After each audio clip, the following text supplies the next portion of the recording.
Sparks radio program, mega worldwide. I've had people walk out of me before, but not when I was being so charming.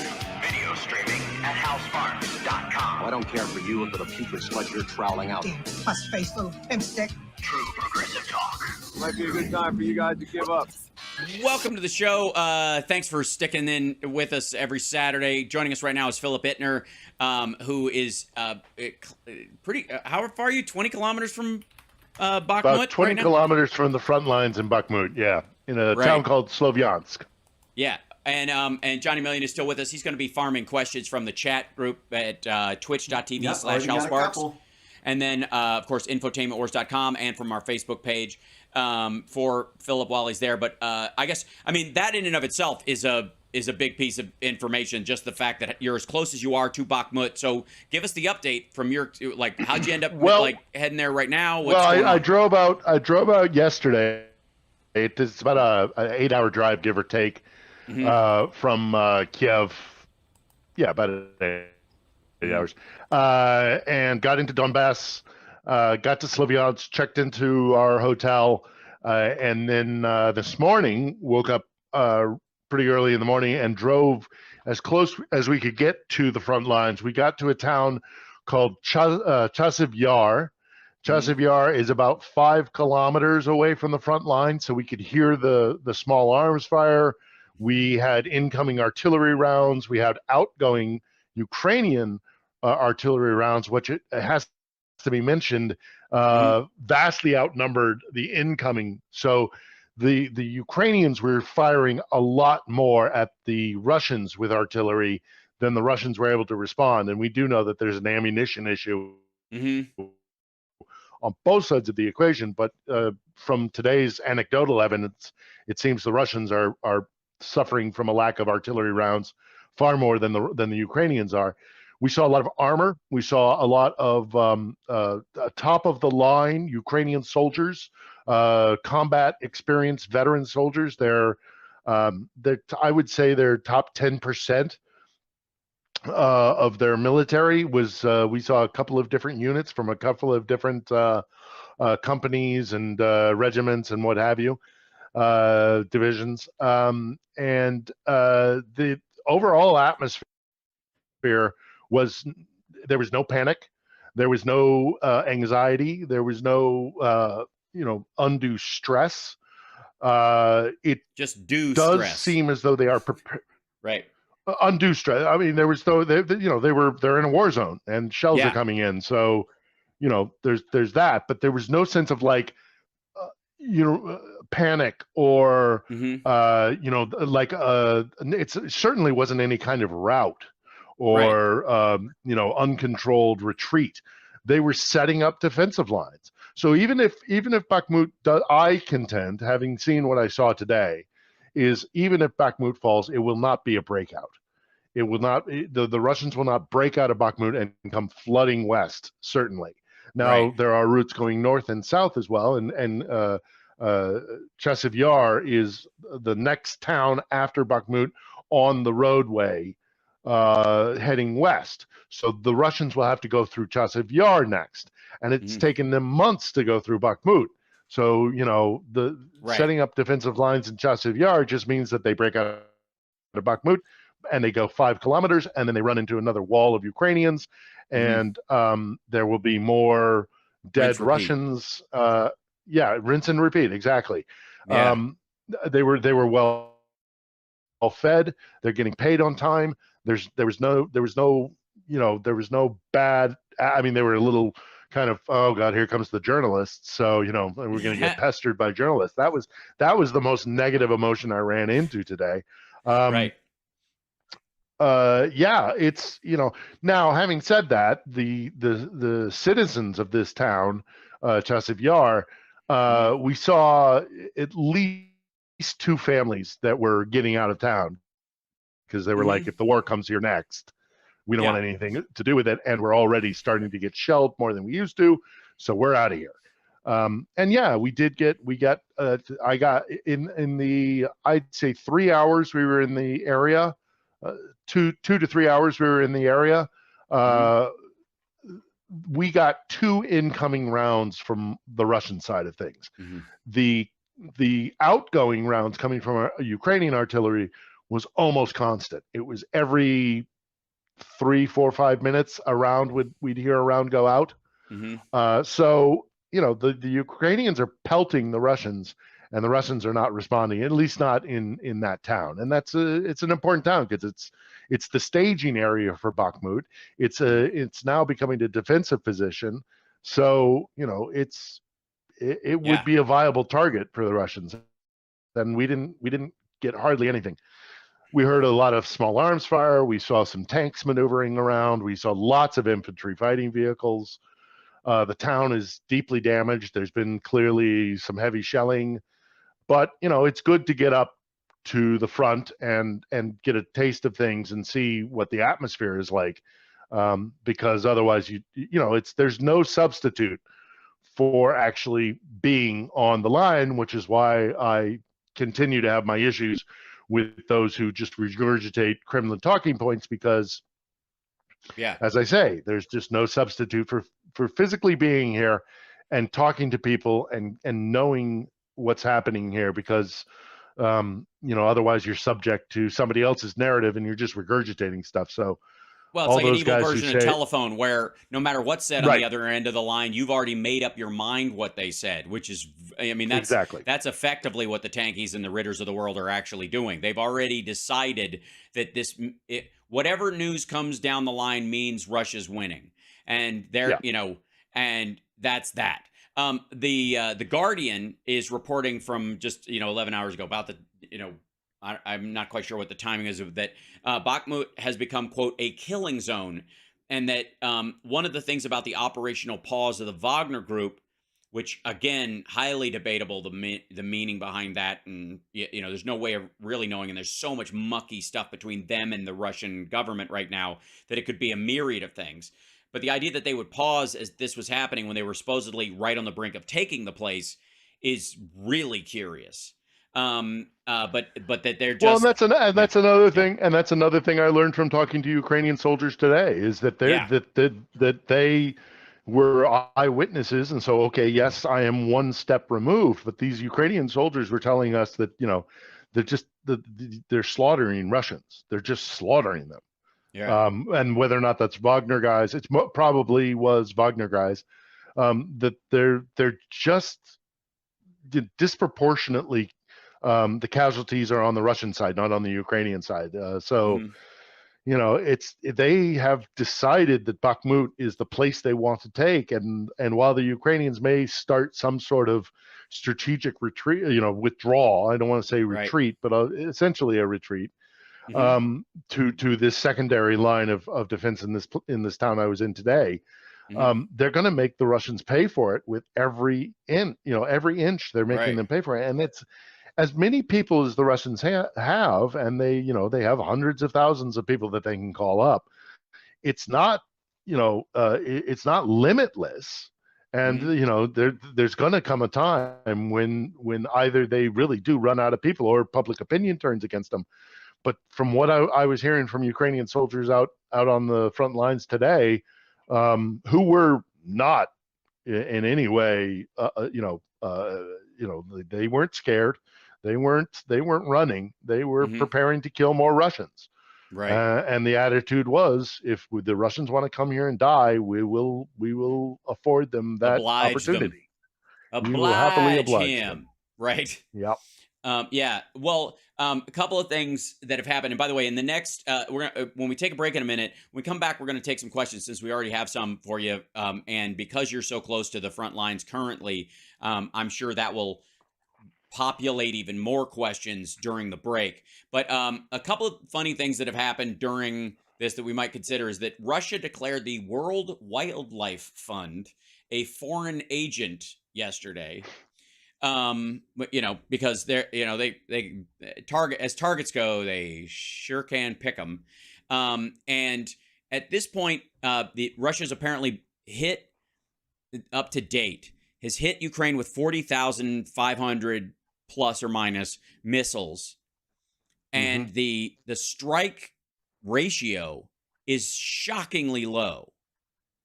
for a country that overwhelms supposedly the country that they're attacking. And so the missile defense aspect of this, even though it was it dragged a little bit last year, it seemed to show up right about the time Russia was shifting to using more missiles, more long-range bombs and long-range drones that drop bombs or fire missiles, and it showed up just in time. So while there's no question that the damage to infrastructure in the West and stuff has been difficult for Ukraine, it's interesting that most of the buildings in Bakhmut and the places around there are not being hit per se by missiles, but by regular artillery, like you're talking about. And the Russians are they're begging, we know that they've been begging Belarus and to commandeer a factory to make those kind of things.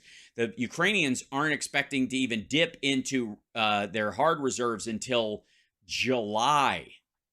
We got to take a break. When we come back, more with Philip Ittner and your questions at infotainmentwars.com. Jump in the chat and let us know what they are. Johnny Million will lead us through those things when we return.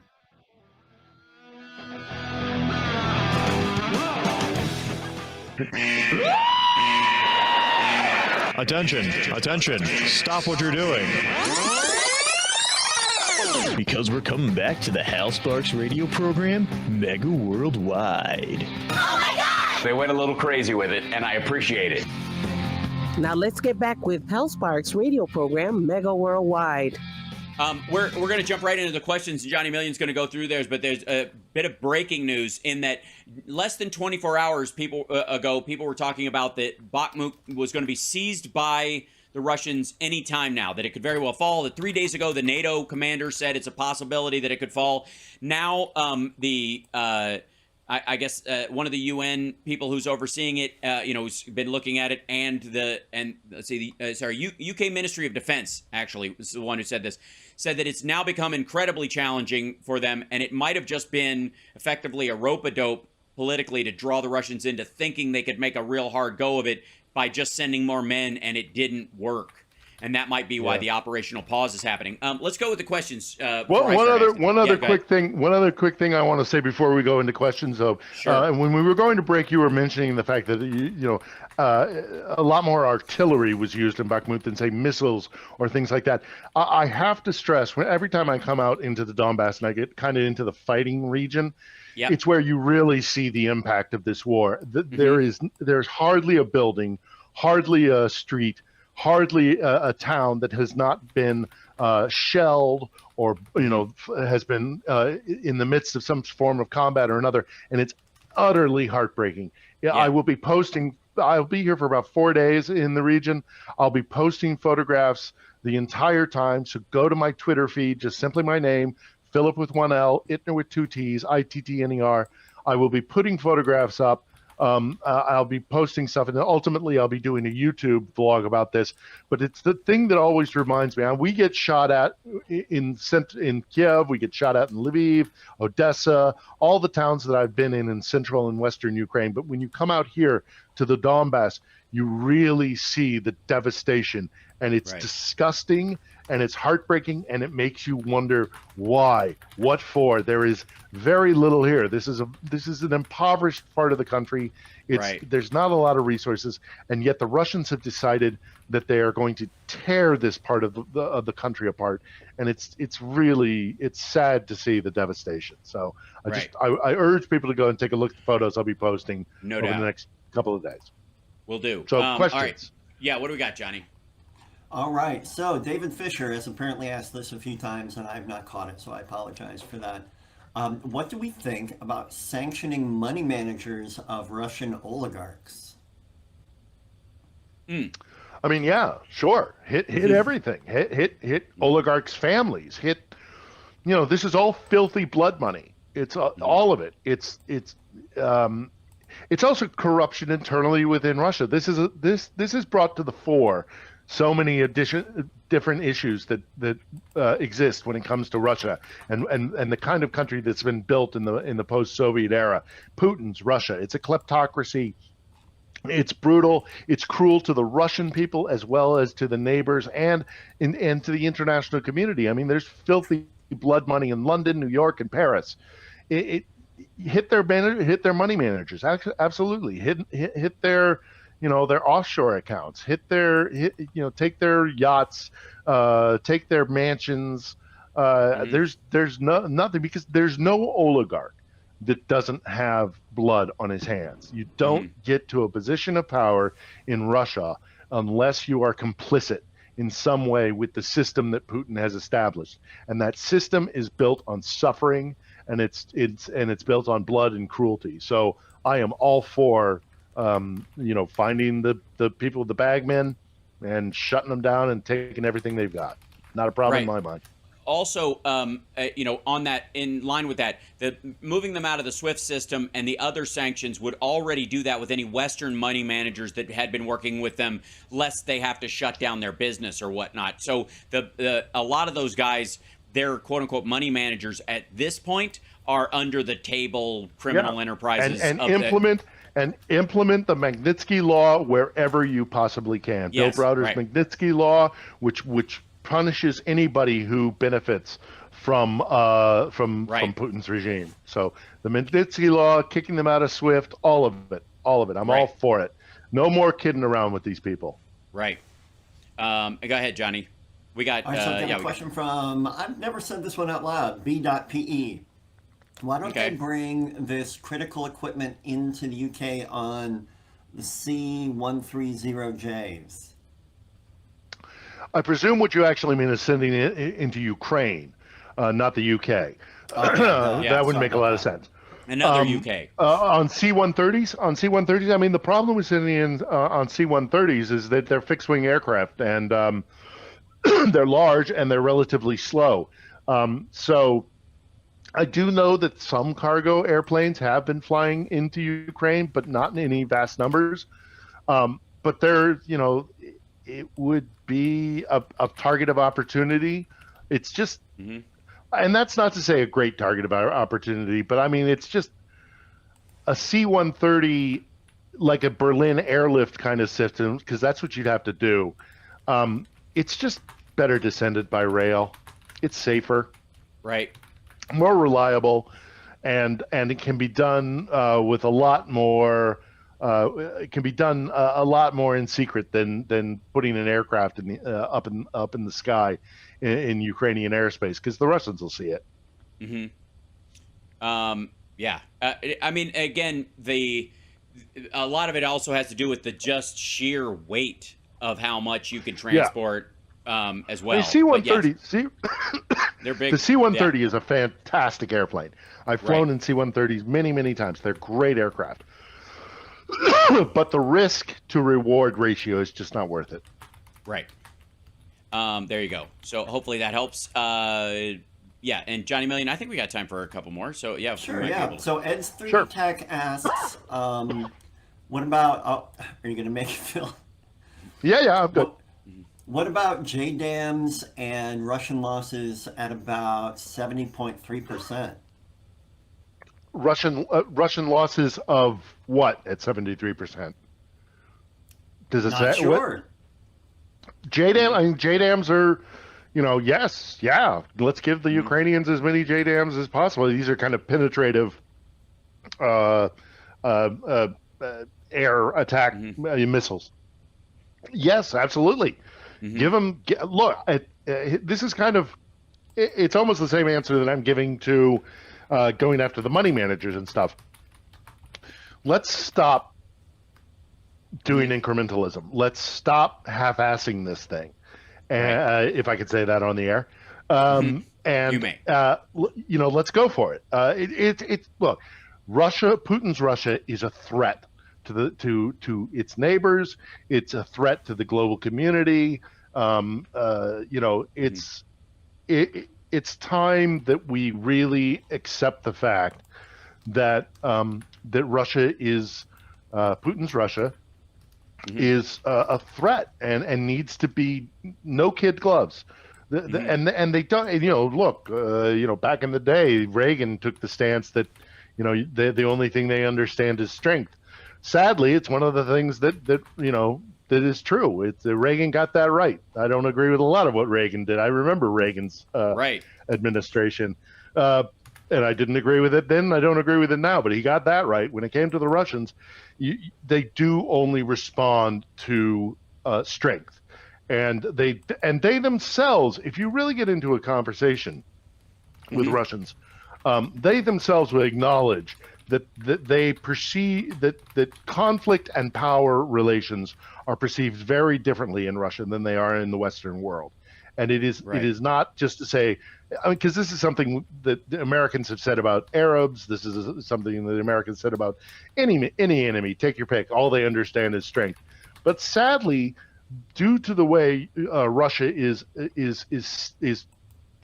been created as a country and as a cultural identity, everything is zero sum. Someone wins, someone loses, and so we have to convince the Russians that they are the losers in this engagement, and that if they continue to act the way they do, both in their near abroad and globally, that they will continue to be losers, and we have to stand by that. And it's hard, but grow a bit of a spine and be a tough guy, because they won't respect anything else. So, JDAMs, give them everything that they want and more. By the way, you know who co-signs that? Our dear friend Malcolm Nance, who was on the show yesterday, and not only does he send his love to you, but he sends his respect as well. He said at one point, listen to everything Philip Ittner has to say. He's a good guy. Did he really?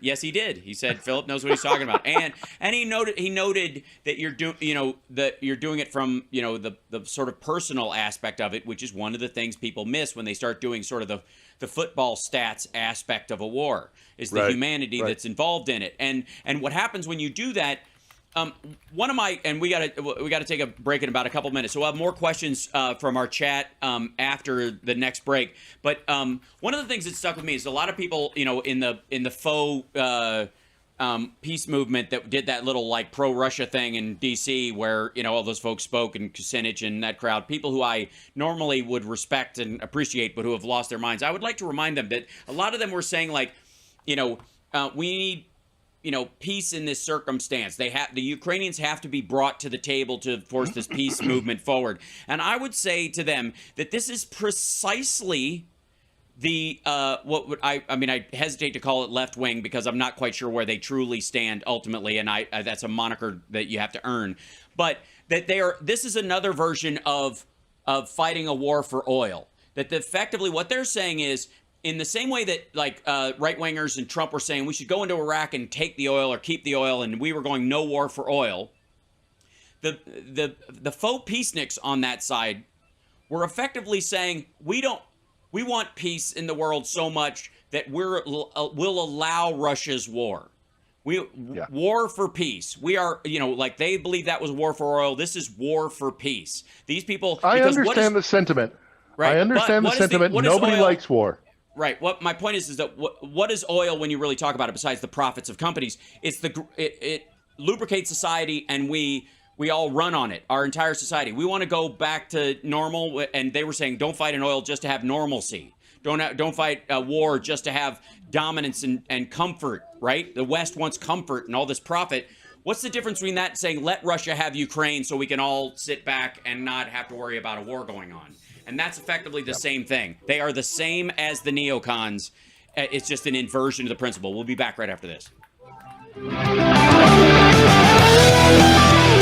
I know I'm only on one day a week. I get it. I would have to jump on GarageBand and start sawing something together. This is the Hal Sparks Show. Wow. And a guitar note, and then progressive, and all. Yeah, it's going to be good. Hey, Hal, did you mean something like this? This is the Hal Sparks Show. Wow. And a guitar note, and then progressive, and all. Yeah, it's going to be good. The Hal Sparks radio program, mega worldwide. Yeah, it's going to be good. Welcome back to the show. I'm Hal Sparks. This is Hal Sparks, mega worldwide. And by the way, with 100% more Johnny Million, and Philip Ittner is joining us. Don't forget to follow him on Twitter as long as it lasts, at Philip Ittner, 1L, 2 T's. He's got vlogs coming up on his YouTube channel, which is just look up Philip Ittner on there as well, and you'll find them. And we got more questions from the chat room. I was going to jump in and talk to you about the Andromeda, the boat that allegedly left Germany and bombed the Nord Stream pipeline that Der Spiegel has tracked, but still doesn't know who was on it, and I still think it was a cover for a pig, but we'll talk about that later. Let's go with Johnny. Can you take questions with a cat in your lap, or is it? I think I can. She will get very impatient with me quickly as soon as I start talking. Understood. Eric Pierkarski has a question. Do you have thoughts Sure. about reporting that Pakistan is preparing to ship back 44 T-80 tanks to Ukraine they purchased back in the 90s? Mm-hmm. That's an interesting story. And I'll bring into the answer to that story some of my experience when I worked in Pakistan. I worked for Voice of America for 1 year, which is a whole other story. I was hoping to get a break out of corporate media and turn to, government-sponsored media, or like a BBC kind of model. Right. That didn't work out. But anyhow, I did spend a year in Pakistan and Afghanistan as the bureau chief there. And one of the things about Pakistan you have to understand is that there are fluctuating alliances with Pakistan, because whoever India is currently allied to, Pakistan will ally itself with its enemy. Right. So if India has a long-standing history of animosity towards China, but if India were to start receiving Chinese arms, Pakistan would go to Russia or to the United States. Pakistan is more concerned about India than anything else. That's it for them. So it's not fair to say that they have like a hatred of Russia. It's all seen through the prism of their conflict with India. So having said all that, get that out of the way. Yes, T-80s, let's have them. Yep. They were sold during the 90s. They're good tanks. They're tanks that I'm sure Pakistan has maintained. Some 44 of them, I think, that they're offering to send here.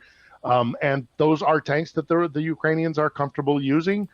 They're also tanks that will fit fine into this new doctrine that the Ukrainians are training on, this combined arms doctrine, which uses all kinds of different military assets in conjunction with one another. You can slot in a T-80 as much as you can slot in a Leopard 1. So yeah, all for it. Again, let's finish this.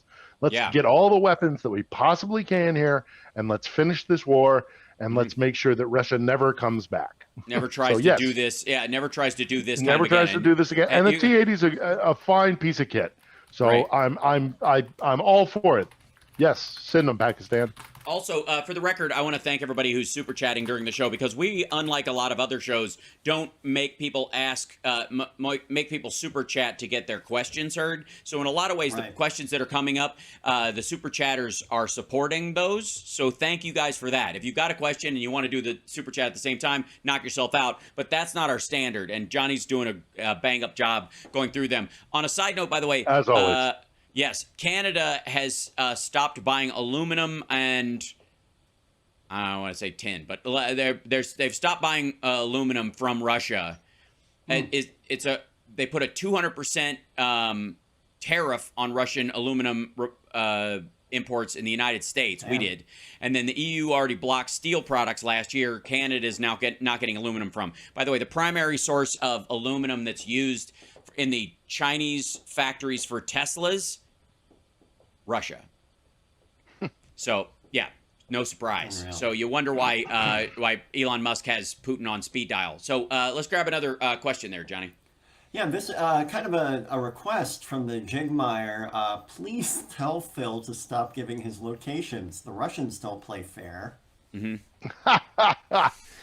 Russians have bigger fish to fry than me. And Sloviansk is a big area, and I'm not in Chasiv anymore. I didn't say anything about it while I was there. I'm okay. My OPSEC is just fine. But thank you for the concern. Every time you say Chasiv Yar, I think of Drago yelling Yasib Ya in the I Fight for Me in Rocky IV. Yasib Ya! Yeah. Remember that? All right. Anyways, I can't get it out of my head. There you go. So Chasiv Ya! All right, here we go. Go, Johnny. Fight for me. He does. So, Bald Thanos wants to know what Phil feels like or feels about Bobert's being a 36-year-old grandma. Oh, right. Yeah, I saw that. Oh, God bless those lovely. Hey, the more the nutter merrier. butters. That's right. Yeah. As I say. You know, I Nuts. mean, and these are the people that think that they can that they can got the moral high ground. make a judgment and moral high ground. Exactly. Right. Forget about it. And by the way, I would like to congratulate the new grandmother on her child, her grandchild, and I think it's lovely. Grandma Lauren. Yep, absolutely. And Granny She's Lauren. going to be her Bobby. Bobby. We should come up with a name for her. Bobby Bobert. Bobby Yeah, Bobert. yeah, Say that 10 times quick. Your Bobby. When you like, everybody's got a nickname for the grandma. You know, Sure. So she's her Bobby. We'll figure it out. Her Bubba. Bobby Bobert. Mine was Warden. Warden? Is it really? And she ruled with an iron hand. She did, absolutely. Every time Johnny left her house, so you had to crawl through the sewers for 2.5 hours. I did.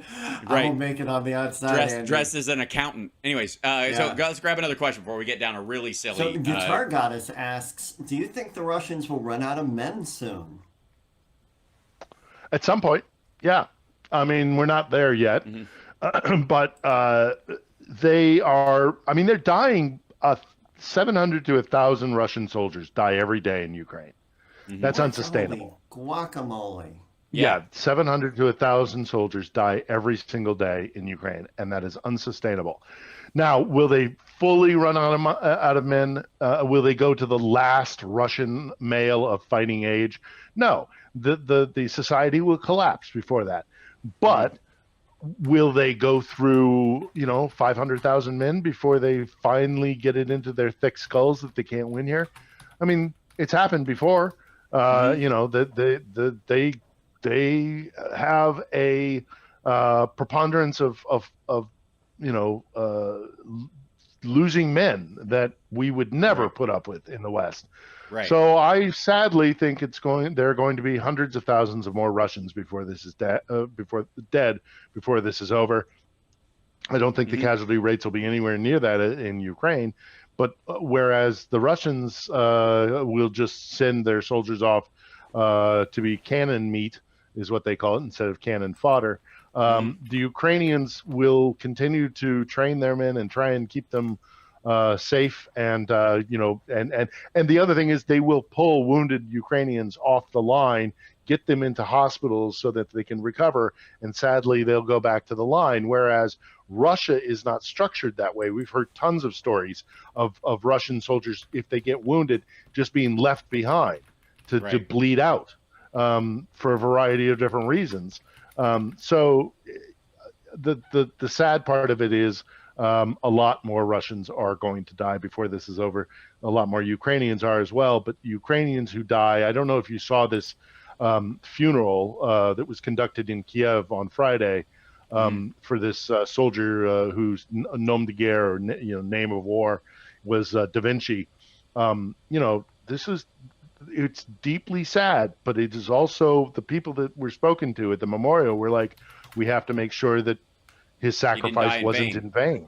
Yeah, right. Exactly. We have to do this right. And even after the war, we have to remember those who died, and we have to build the best version of Ukraine that we possibly can. So it's almost like why Memorial Day and Veterans Day in the United States has meaning as well, beyond just who died and who fought, but what they died and fought for, is a reminder to you and other people when you're doing it to, recognize the sacrifice was for something and make sure it's worth it, and not, charge up the Capitol steps when you lose and blame somebody else and try to take over the government in a coup, because you effectively might as well be urinating on all the graves at Arlington when you do that. Other than that, I have no opinion. We got a couple minutes before we need to take our final break. What do you got there, Johnny? I've got from Dee Dee, who's been very kind in today's chat. She would like to know, or they would like to know, has Phil seen any American troops there, since my son is in Poland training Ukraine soldiers? I presume that what she's asking is, have I seen any U.S. soldiers like on the line or stuff like that? Aside from the the Ukrainian Foreign Legion, who are not sanctioned or sent by the United States. Those are individuals making individual choices. No, I have not seen any. It is my understanding the only uniformed serving members of the United States military that are present in Ukraine are military attaches at the embassy. Or at a consulate somewhere, I believe we have a consulate down in Odessa. Right. But as far as on the front lines, no. Now, interestingly enough, and I posted this on my Twitter feed, yesterday as I was driving from Kharkiv from Kiev to Kharkiv, and then down south to Slovyansk, we were driving on that Kiev-Kharkiv road, and for the first time in this entire war, I saw a U.S. UH-60 Black Hawk helicopter. There aren't a lot of them in country. I think there are only 2, so it was a rare sighting. There is a question of, were those Ukrainian pilots or are those U.S. pilots that have been seconded? The Black Hawks have been given to military intelligence, so I don't know. But it was very interesting to see the Black Hawk flying in operations in Ukraine. And I took a quick snapshot. It was going low and fast, and I got my camera out as quickly as I could, and I got a shot. It is not the sharpest photograph in the world, but I believe it is the first recorded photographic evidence of a Black Hawk helicopter in operation in Ukraine, and it's taken by yours truly. Go to my Twitter feed and take a look. Well done. Very quick on the draw. Also, for the record, in war zones like this, where the U.S. has, like intelligence support or those kind of things, one of the things we will sometimes do is offer highly advanced technological vehicles, including Black Hawk helicopters and that are actually for fighting, but as transports for very important people because they move so quickly and they have countermeasures.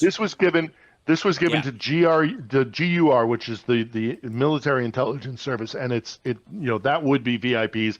Those are what we call secret squirrel kind of guys, and those need to be moved around the country quite quickly. And a Black Hawk is a very good vehicle to do that. And one last quick thing to Didi, who asked that question. Didi, you should be very proud of your son. He's doing God's work. He is training people who are fighting for their independence, and he is returning the favor that people like the not Shiptitsy but Klemitsky fought in our American Revolution, Polish, Lithuanian, Ukrainian soldiers who came and liberated our country from King George. Lafayette. Your son is doing the same thing, Lafayette. Your son is doing the same thing. He's paying back the favor that we deeply owe to the people of this region who fought in our revolution. So be very proud of your son. Right. Absolutely. Let's go. We went a little bit over, so let's take a break right now. Time for one more. No, you want to go? Okay. No, we got to take a break. Yeah, we're well over it. We jumped it. Yeah. So we'll be back right after this. It's the Housemarque Radio program, mega worldwide now with 100% more Johnny Million and Philip Ittner at Philip Ittner on Twitter. Follow him and also go to his vlog on YouTube. We'll be back right after this.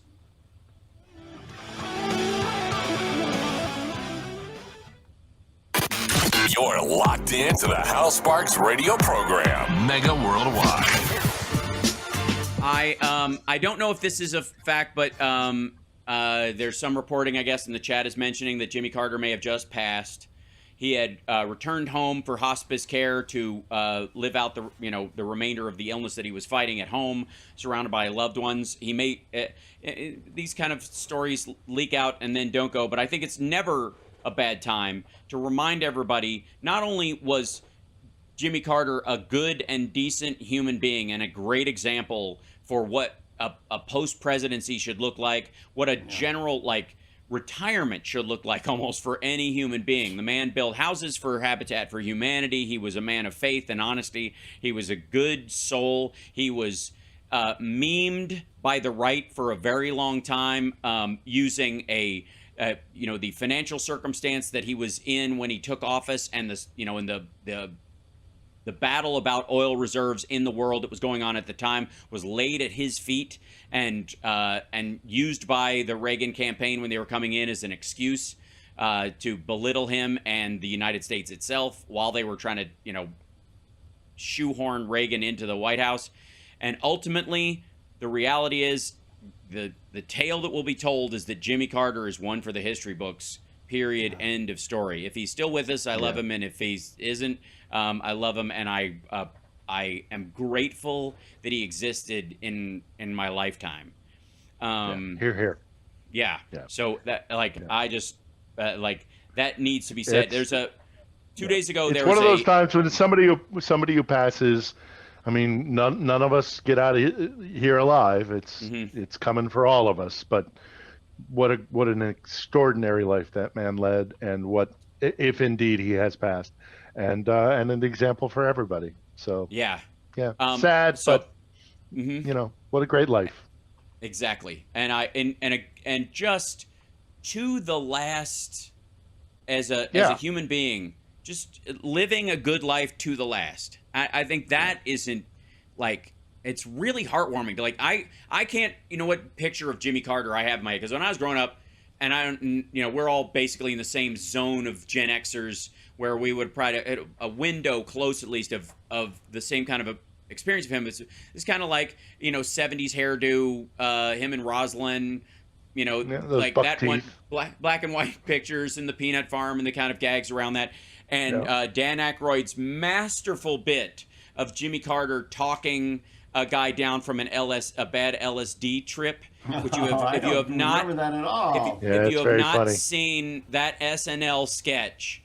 It's really fascinating, and I really think it's one of those sketches where we got to make fun of the president because that's what we do here or whatever. But you could tell Dan Aykroyd loved Jimmy Carter as a human being. He really did like him. So he's like, how do I make a joke out of this without making a joke out of the man because he doesn't have it coming? And it was one of the best versions of that I have ever seen. It is so funny. If you haven't watched it, please do. No one can find backup.